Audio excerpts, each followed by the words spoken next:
हम जिन प्रस्त लड़की की मोहब्बत की कहानी लड़की हूँ और लड़की से शादी कर ली तो क्या क़यामत टूट पड़ी। इंडिया में भी गे प्राइड की तकरीबात मुनक्किद की जाती है। अगर हम दोनों ने शादी कर ली तो क्या क़यामत टूट पड़ी।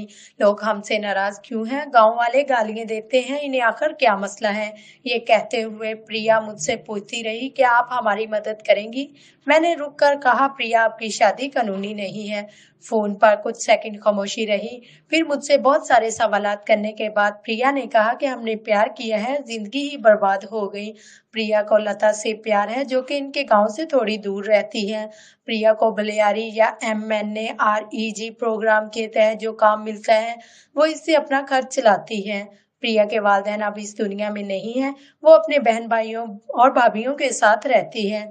प्रिया कहती है, मुझे पहली नजर में ही उससे प्यार हो गया था। हमने पहली जमात ही से मिलकर तालीम हासिल की। यहाँ तक कि स्कूल में जब कोई लड़का या लड़की से तंग करती थी तो मैं उनसे लड़ पड़ती थी। प्रिया गुफ्तगू में खुद को लड़कों की तरह मुखातिब करती है। इन दोनों के साथ गुफ्तगू में जितनी प्रिया दबंग लगती है, लता उतनी ही खौफजदा नजर आती है। लता फोन पर निहायत दिवे हुए लहजे में मुझे बताती है कि मेरे इर्द गिर्द घर वाले हैं, मैं खुलकर बात नहीं कर सकती। हमें बचपन ही में प्यार हो गया था। प्रिया की सुप्रीम कोर्ट हम जिन्स ताल्लुकात को गैर कानूनी करार देने वाली दफा 377 को खारिज कर चुकी है। लता कहती है, हमें पहली जमात ही से प्यार हो गया था, लेकिन 7वीं जमात से जब हमने समझना शुरू किया तो हम एक दूसरे के लिए एक अलग प्यार महसूस करने लगी। स्कूल में एक साथ रहना, पड़ोस या बाजार में एक साथ जाना। प्रिया 8वीं से ही बलियारी के जरिए मिलने वाले काम करती थी और कभी कभी इस रकम से मेरे लिए कॉपियां और मिठाई लाती थी। अगर वो कहीं जाती तो हमेशा मुझे अपने साथ ले जाती। वो मुझसे दूर नहीं रह सकती थी। हम जितना दूर रहते थे उतना ही ज्यादा मिलने का दिल करता था। हमारी मोहब्बत के बारे में कोई नहीं जानता था। हम स्कूल के बाद भी रोजाना मिलती थी। प्रिया का कहना है कि 8वीं तक तो सब ठीक चल रहा था, लेकिन 8वीं के बाद इन्हें मुख्तलिफ स्कूलों में दाखिला मिला। प्रिया लता से नाराज हो गई कि इन्होंने अपने वालिदैन से प्रिया वाले स्कूल में दाखिला लेने के लिए क्यों नहीं कहा। दरमियान में दोनों की बातचीत कुछ दिन के लिए रुकी और इसी तरह प्रिया के मुताबिक एक लड़के ने लता को छेड़ना शुरू किया। प्रिया को इसके बारे में पता चला, लेकिन इस लड़के ने लता के खिलाफ इल्जामात लगाए और इसके करदार पर कीचड़ उछालने की कोशिश की। घर में लता की शादी की बातें भी शुरू होने लगी। दोनों ने 2 साल मुख्तलिफ स्कूलों में तालीम हासिल की, लेकिन लता 10वीं जमात में फेल हो गई। प्रिया का कहना है कि इस दौरान हम ज्यादातर लड़ते रहते थे, लेकिन फिर इसने घर वालों को राजी किया। लता ने 10वीं जमात में और प्रिया ने स्कूल में 12वीं जमात में दाखिला लिया, लेकिन 10वीं के बाद प्रिया ने लता को मजीद तालीम हासिल करने की इजाजत नहीं दी। इसका कहना था कि माहौल अच्छा नहीं, मैं इसके लिए किस से लड़ती फिरूंगी। इसका कहना था कि माहौल अच्छा नहीं, मैं इसके लिए किस से लड़ती। लता ने बताया, घर में मेरी शादी की बातें हो रही थी। मैं इसके बारे में प्रिया को बताया और इसके बाद हमने शादी करने का फैसला किया। मुझे किसी किस्म का खौफ नहीं। वो मुझे भी कहने लगी, मैं करने को तैयार हूँ। जब घर वालों को पता चला, लता का कहना है कि मैंने घर के कपड़े शलवार कमीज पहन रखी थी और उसने पैंट शर्ट पहन रखी थी। हमने मंदिर में शादी कर ली, लेकिन घर में कुछ नहीं बताया और अपने अपने घरों को लौट गई। प्रिया का कहना है कि मुझे नहीं मालूम कि ये खबर कहाँ से अखबार में शाया हुई और फिर पूरे गांव में फैल गई। लता के मुताबिक जब घर वालों को पता चला तो वो बहुत नाराज हुए। माँ से भी लड़ाई हुई। उन्होंने कहा, लड़की लड़की की शादी थोड़ी ना होती है। इस प्रिया ने इस पर कुछ जादू टोना करवा दिया। इसका दिमाग इसलिए खराब हो गया। यही सवाल प्रिया के घर में पूछा गया, क्या लड़की और लड़की के दरमियान शादी होती है?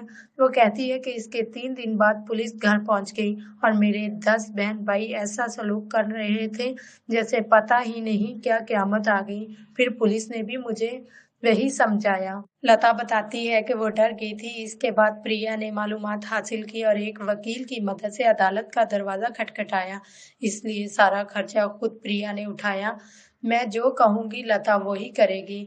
उनके वकील भीम सिंह का कहना है, प्रिया और लता ने नवीन रिलेशनशिप एक साथ रहने वाले ताल्लुक का हल्फनामा दाखिल करके एक दरखास्त दायर की थी जिसमें कहा गया था कि इन्होंने 20 दिसंबर 2018 को एक मंदिर में शादी की थी। इनका कहना था कि हमने खानदान के अफराद को शादी के बारे में कुछ नहीं बताया था, लेकिन पता चलने के बाद घर वाले और रिश्तेदार हमें जान से मारने की धमकियां दे रहे हैं।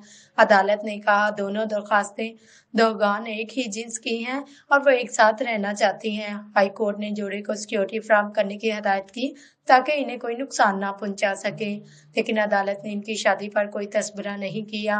इंडिया की सुप्रीम कोर्ट हम जिन्स परस्त ताल्लुकात को गैर कानूनी करार देने वाली दफा 377 को खारिज कर चुकी है। चोरी को भी हाथ लगाया तो देख लूंगी।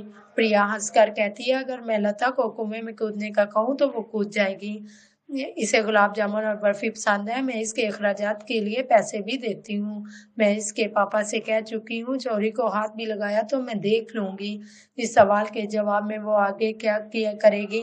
प्रिया का जवाब था कि अब मैं थक गई हूँ, मैं लता की शादी कर रही हूँ, मैं इसके लिए लड़का ढूंढकर इसकी शादी कर दूंगी। ये कहकर प्रिया कुछ देर के लिए खामोश हो गई। शादी में जहेज बनकर चली जाऊंगी। प्रिया कहती है कि अगर मैं इसे अपने घर ले आऊं तो खानदान के अफराद फांसी लगाने की धमकी देते हैं। मैं क्या कर सकती हूँ। मैंने पूछा कि लता की शादी के बाद वो क्या करेगी, तो इससे मोहब्बत का क्या होगा। वो कहती है मैं जहेज में इसके साथ जाऊंगी। मैं कहूंगी कमाती तो हूँ, बस मुझे सिर्फ 2 वक्त की रोटी चाहिए। जब मैंने लता से पूछा कि वो क्या करेगी तो उन्होंने कहा मैं वही करूंगी जो प्रिया कहेगी। जून को प्राइड मंथ के तौर पर मनाया जाता है। प्राइड मंथ का मकसद हमजिन्स परस्त अफराद के हकूक से मुताल्लिक आगाही पैदा करना।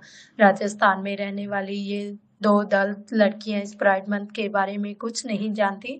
शायद इन्हें इससे कोई फर्क नहीं पड़ता, क्योंकि इनकी जिंदगी की वाद ख्वाहिश ये है कि वो इकट्ठी रहें, जो अब मुमकिन नहीं लग रहा।